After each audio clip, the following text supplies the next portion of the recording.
Welcome to Screens and Statutes. My name is Kimber Marie. Today I'm interviewing Hannah Reynolds. She is an amazing person to talk to. I really enjoyed this discussion. I enjoy all my discussions with the people that I interview, but this one I found particularly inspiring because it hits really close to home. We're discussing women, paving their own paths in politics and grassroots advocacy. And we start off the interview kind of going through her legal career journey, and then we dive into a book that she's co-authoring called The Power of Her. And the textbook basically provides a look at the influence of women in politics, advocacy, journalism, various areas of society. I also thought it would be fun to pull some examples from current events, women that we see in the news. We talk about Lena Khan, Christiane Amanpour, and some various politicians who've made headlines for bringing their children to work with them. I get Hannah's insights on each of those and what the impact of these examples are. I think you'll really enjoy her insights on that and the practical takeaways that women can take from these role models and examples in society and politics. So I hope you enjoy. Don't forget to subscribe and leave your thoughts below in the comments. Hi, Hannah. How are you today? So good. How are you? Doing good. Excited to be chatting with you. We connected on LinkedIn, and I think the first time I came across you, I saw a post about you co-authoring a book, which we're going to be talking a little bit about today, and it caught my interest, and so that's why I wanted to have you here. But before we get into that, I'd love it if you could introduce yourself and just kind of give a brief look at what you do day to day. Absolutely. I also want to say that I think that the concept you're creating here is super, super cool and neat. And I just super excited that you reached out in general. But my name is Hannah. I'm currently corporate counsel for American Bank Card, and I'm also co-authoring a book with the fabulous, we always leave with that one, Dr. P. It's called The Power of Her, Women Shaping Politics and Society, an upper level college textbook. My world kind of sits at like the intersection of law, business, and then impact as well. Amazing. I was admiring your LinkedIn and the experiences you've had, and your legal journey has gone from being a law clerk with the New York Supreme Court to staff attorney at Chico's. And now, as you said, you're corporate counsel with TouchSuite. Can you kind of give a snapshot of what your journey has been like beyond what people see on LinkedIn? Yeah, my journey was sort of far from linear, was kind of so right out of undergrad, I started as a nonprofit consultant because I really just wanted to help people. And I really cared about social justice and all the different types of causes. And I was able to sort of work with a powerhouse woman who had a nonprofit consulting agency. And I was able to help a lot of different causes in Southwest Florida. And then from there, I decided to go to law school. And my very first internship in law school was at the Supreme Court, like you said, of New York. I worked under Marty McCarthy, and there I was able to kind of see how the law shapes everyday people's lives. And then from there, I started a civil rights internship in New Orleans, Louisiana. I always say that I thought I would be a civil rights attorney, but the day to day was just super heavy. I really cared about the causes, but it really exposed a lot of what happens to vulnerable people in our country. And I think it's a super important cause to stand up for. But for me, it was just too heavy day to day. So I wanted to find another way to help that wasn't maybe being in the kind of the rough of it. So I tried corporate. After that, I got an internship with a fashion company during law school, and they decided to keep me on after law school. And I started working at Chico's FAS. At that time, it was Chico's, White House Black Market, and Soma Intimates. And I was a staff attorney, sort of setting up their contract management system, working day to day. Their intellectual property and marketing attorney ended up leaving the company. And so it was sort of natural that after I graduated law school, I was just going to step into that role. Nice. About a year after that happened, we were acquired by a private equity firm. So we went from public to private. And then I ended up taking on a lot more brands. So it was like Ann Taylor, Loft, Talbots. It was crazy. It really like catapulted my career. And then probably my favorite thing I worked on there was it really allowed me to this is where my love for empowering women sort of came in. I saw a bunch of powerhouse women, like it was a company that was led by some of the most successful established women in the whole country. And I was like, this is awesome. One of my favorite projects I worked on there was our cause marketing campaigns. So we were able to partner with Breast Cancer Research Foundation, Dress for Success. And the whole kind of premise of the company is empowering women to feel beautiful, do amazing things. And so that sort of was the impetus for me to start this book. I got a call from a recruiter to come to this current company that I'm at. And that for me was more of like, I saw the impact that being in an executive role could have. You're able to make more decisions. You're able to do more. This is more of a smaller company. So I decided to make the switch to this company. And the company that I work at now, it's called American Bank Card. And I always say that the day-to-day kind of feels like I'm in the show Shark Tank. I work right underneath two pretty powerful entrepreneurs, a husband and a Nice. wife condo, and they're both powerhouses. And so I'm able to kind of help them decide who to invest in, who to acquire. And I'm kind of handling the day-to-day of like the agreements of it. I'm involved in the executive meeting. So it's sort of like a way for me to step up as a woman, to step up as a young professional. And that's kind of at my journey, kind of all over the place. But I think it all kind of links together. Well, I was just about to say, like, it sounds like it's come full circle. You had an image in mind of what you wanted to do, and for various reasons, it didn't play out the way that you thought, but you were still able to rope in your passion for civil rights and empowering people. And I appreciate that as like a new attorney. And then, when I was a law student, it was always helpful to hear how other attorneys kind of like just made their career and like paved their own path, because I feel like our society has like a very set idea of what an attorney is, what they do day to day. But when you start talking to more attorneys and working with them, you realize that a lot of people have various ways of getting into this industry and paving their own path. But that's also a good segue into the book that you're working on with Dr. Pavelka. So I'd love if you could talk more about that. Like, what's it been like balancing working as an attorney and then also writing a book, which is like a very creative endeavor. And so I just love your thoughts on that and how it's been going so far. Yeah. So kind of like, well, I guess I'll start from how the idea was created and then Yeah. also like the creativity lending to the development of the book. So we decided to write this book over martinis, but we saw a gap in the scholarship. We were sitting there. It was like a happy hour. I met with Dr. P. She's been my mentor since I've been in undergrad, and she was talking because she teaches women in politics at Florida Gulf Coast University, and a lot of the textbooks she was teaching with didn't really focus on American women, and they were very. The tone of a lot of the books felt negative as she was teaching, and we wanted to really like focus on the systemic development of women and how in society and culture. And so we want it, but in America specifically, like most of them are a global perspective. I've always, even in law school, I kind of approached the law in like a creative lens. So in Chico's, I was evaluating patterns, artwork. I always kind of looked at the philosophy behind of everything that I was doing. So this to me was sort of like a natural next step or like side project to work on while I was also balancing work. And I'll tell you, writing a textbook and also working as an attorney I don't really have any free time. So the weekends are pretty much the book. Working as an attorney is pretty much during the week. And then sometimes it will bleed into the weekend, but all of my friends and family are super supportive. It also is sort of personal for me as well. So I kind of grew up in like a tumultuous upbringing. But I had a very powerful and strong mother to look up to. And so for me, resilience was always sort of like a trait that I admired. And when you're learning about all these different women, you're seeing that like what people can do when circumstances around you are kind of stacked against they still find their voice. They still are able to persevere through all the hardships to create systemic change and like be seen. And I feel like women nowadays are still facing a lot of this if people don't realize. Yeah. So for me, it was sort of like, as I'm a young woman trying to make it in the world, reading about all these amazing women is sort of the best thing I felt like I could do at this point in my professional life. And then also personally, like I wanted to sort of figure out what I'm going to do in this world, like we're all doing. Yeah. Yeah. I thought it would be an interesting discussion, and we've chatted about this back and forth to kind of, pull some current examples of women who are, either maybe they're advocating or journalism, and just kind of get your insights on each of them. And because that's, in the spirit of the book. And I think, much like what you just said, being a new female attorney, I really seek after, mentors, also role models. Sometimes role models aren't always in the same industry that you work in. And so I think this will be a really productive discussion to get your thoughts on the following examples. Yeah. So the first one is Lena Khan. She's a former chair of the FTC. She's currently an associate professor of law at Columbia. She's really paved a path for herself in antitrust work. I'd love to get your insights on her. Oh, the very first article that I'd ever read from Lena Khan was called Amazon's Antitrust Paradox. And I don't know if you've ever read it. It's a super interesting read. It was, I think, in the Yale Law Review. And Okay. essentially, like the core argument to that piece was the fact that so what the regulators look for in antitrust law is low prices, because usually in capitalism, people compete by prices in the market. And that's what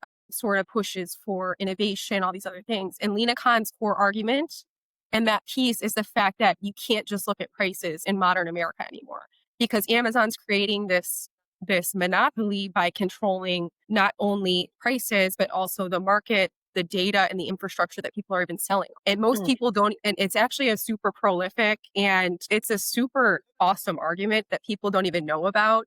And that's why she was appointed to be the FTC chair because it was such an amazing take on such a big issue that's happening. I mean, a lot of people are like, Amazon's an issue, but why? The prices are low. Everybody shops there because the prices are low. But the reason why antitrust law exists in the first place is because it hinders innovation and it hurts people in the long run. So to me, I felt like a lot of people didn't even get to the merits of her argument because they were too focused on what she looked like. Her age first, obviously, because she was like 32 when she took her office. And so that to me was so, and then also her gender as well. People were just kind of not even paying attention to what she was saying or what she was trying to accomplish for the American people. They were just more focused on how she looked. And I think it kind of set a tone for the fact that what can happen when like a young woman kind of demands to be heard, right? She was in an Yeah. actual position of power. And instead of like, she's sitting there and she's like, guys, but listen to me. And everybody's like, no, sit down. The first time that I heard about her had actually,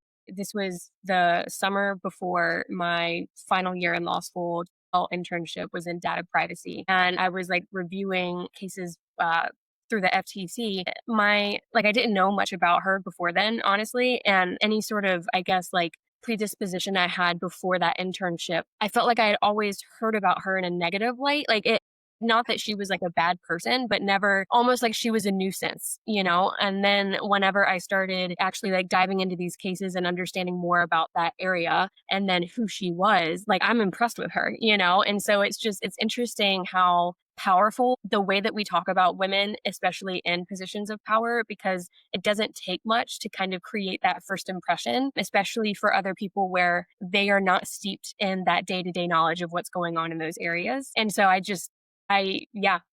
that was like the first impression I had of her. But thankfully, that's not the impression I have now because I'm thoroughly impressed with her. What's also super interesting about her is like, if you look at both sides of because I always try to stay pretty neutral, like just analyzing anything in politics, because I just don't want to stifle anything. And I, we're all our own people. And what's interesting is most people on either side of the political aisle agree that Amazon is an issue or agree that these tech giants are issues. And so it's interesting to me is she was somebody that was actually presenting maybe this is the solution and people wouldn't even listen. So small businesses don't like Amazon. So that'd be like more conservative. And then also the human rights implications or the economic implications on the liberal sides. That was what was super interesting to me. But I 100% agree with you. I had the same read from the same thing. I mean, I didn't even know her arguments before I really took the time to read that article, which I definitely encourage everybody to read because it's a super interesting, provoking read. And what would be like a takeaway for young women when we're talking about Lena Khan and her impact? What would be like a practical insight or takeaway that young women can learn from her, in your opinion? I would say sometimes the most radical act is insisting your ideas be taken seriously, right? So sometimes you have to go in and just stand firm in your opinions and you're going to deal with a lot of criticism because people will view you as radical, right? As a young woman, I feel like as a young professional, especially in an executive position, it happens to me all of the time where you're either not speaking up enough because you're too shy, or when you do speak up, it's kind of questioned because you're too young or it's coming from a woman, right? So just sometimes it's going to be seen as radical and you just got to be okay with it. Yeah. I love that. I definitely I'll be writing that down for my own memory later because I that's very helpful to hear. The next woman that I pulled out as an example is Christiane Amanpour, chief international anchor for CNN. When it comes to journalism, Amanpour has become a household name ever since her coverage of the Persian Gulf War and various conflicts in the Middle East in the 90s. So I'd love to get your thoughts on her influence and career and just any insights you've pulled from her. The way to analyze her for a book, at least, we started from when she was born. She was born in Iran in the 1950s. So she was there. She was in Iran. She speaks openly about this in a lot of her interviews. She came from an affluent family that was super connected to the high the upper echelon in Iran itself. And so she speaks, she says, I came from an affluent family, but when the Shah was taken down, she was there during the Iranian Revolution. So a lot of the people that her family knew were also taken down or even executed during the Iranian Revolution. So her take on women's rights is super interesting to watch because she was from not a Western country as well. So she sort of watched overnight women's rights being taken away. So Yeah. her philosophy behind it is so interesting. In a lot of her interviews, she talks about how she just watched overnight the woman's right to decide be taken away. There was one interview I watched that stuck out to me was about the headscarf that Muslim women wear, the hijab. What she emphasizes is the fact that in Muslim countries, women are forced to wear it, but then in some Western countries, women are actually forbidden to wear it. So she emphasizes agency and choice. She's not saying either one is right. She's saying the fact that women even don't have a choice is the issue. That's the crux of the issue. I feel like nowadays feminism is kind of put into a box, like it's like a mindset of it has to look one way, but the fact that women have a choice is true feminism. The fact that you have a voice to say what your opinion is on a situation, that's feminism. Because I mean, if you live in somebody's country and you're a woman, you don't even have the ability to speak or to make the decision of what you're going to wear. Yeah. I mean, it could go the other way as well in a Western country where you're forbidden to wear something that you truly hold near dear to your heart, which is it's your religious symbol. So either way, it could be wrong.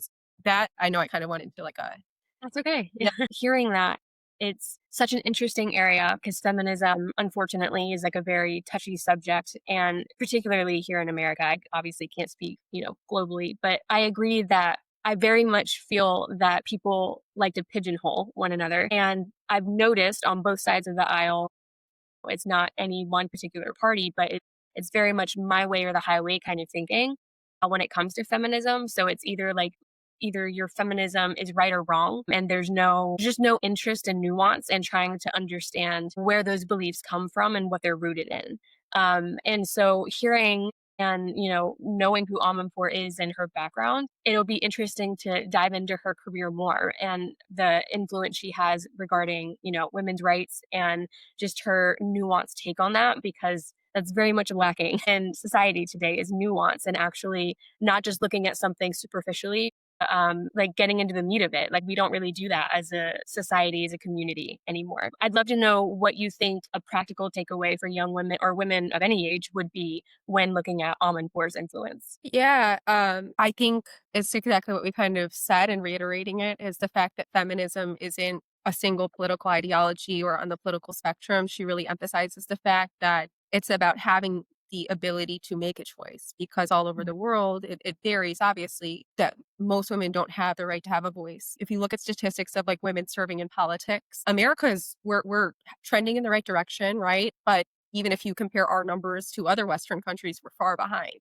So it's Christiane Amanpour really points out the fact that women having the voice is feminism versus standing up for one side of the political aisle or the other. That is probably what I would take away. And if you listen to some of her interviews on the matter, or even being a mom, also having an amazing career, that is, I would urge anybody to listen to any of her interviews. She's very eloquent in speaking. Obviously, she's one of the most amazing reporters of all times. Yeah, and being a mom is a good segue into the third example that we pulled. It has to do with I came across a list of female politicians who were bringing their children to work with them. So a couple of examples for the viewer watching this: New Zealand's prime minister was the first world leader to bring her baby to a UN General Assembly. In the UK, there was Jo Swinson. She was the first MP to bring her baby to a debate in the House of Commons.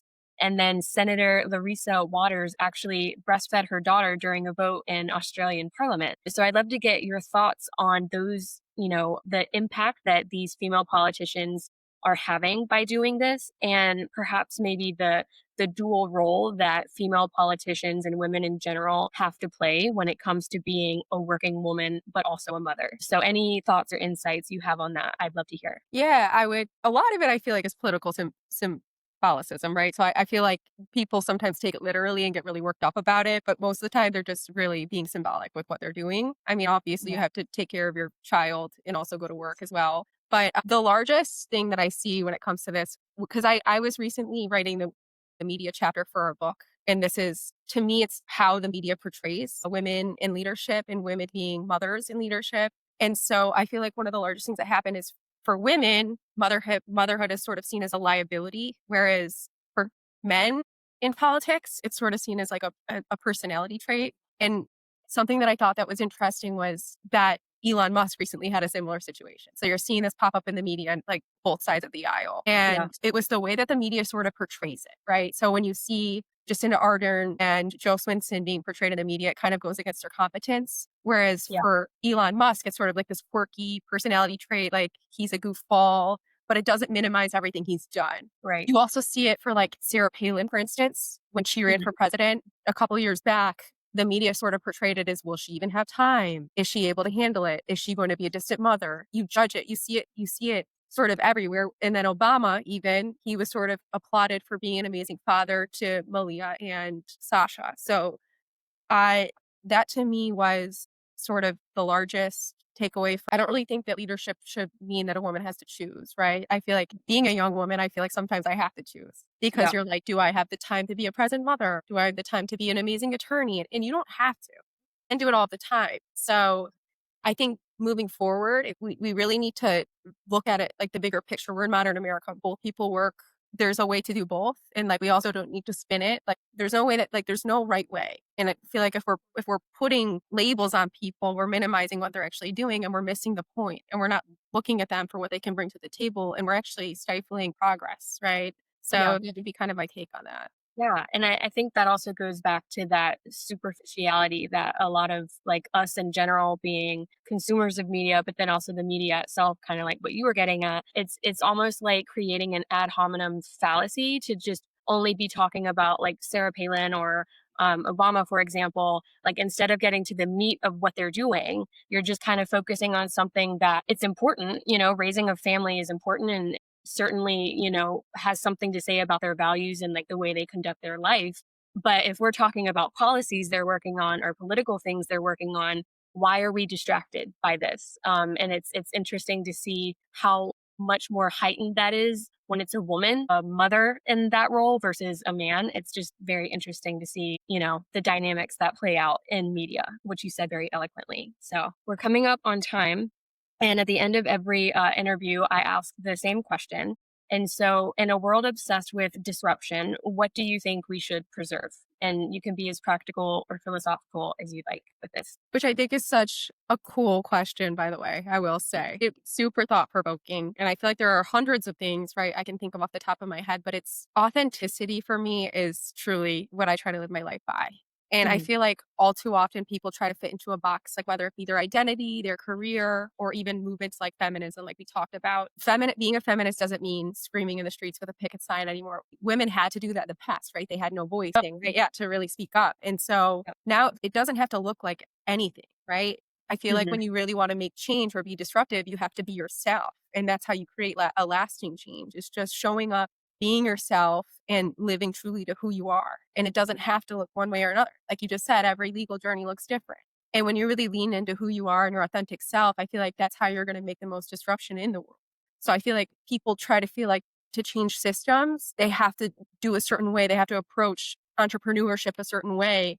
But the way that we see the most success, even in the companies that we invest in here, is when people are truly finding their passion and Mhm. living and breathing by it because it's what they feel in their heart is their mission. So Yeah. authenticity to me is the most important thing, especially in a world that is trying to put you into a box because that's the Yes. way it looks on social media. That's the way the media, even the media, right? It's so divided. Yeah. Everywhere in the world, you feel like you have to be one way or the other.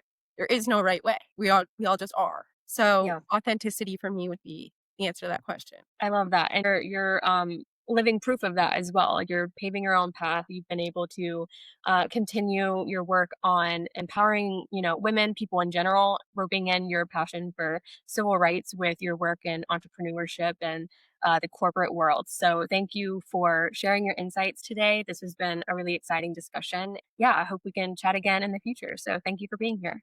Thank you so much for having me. It was such a pleasure. Such a pleasure.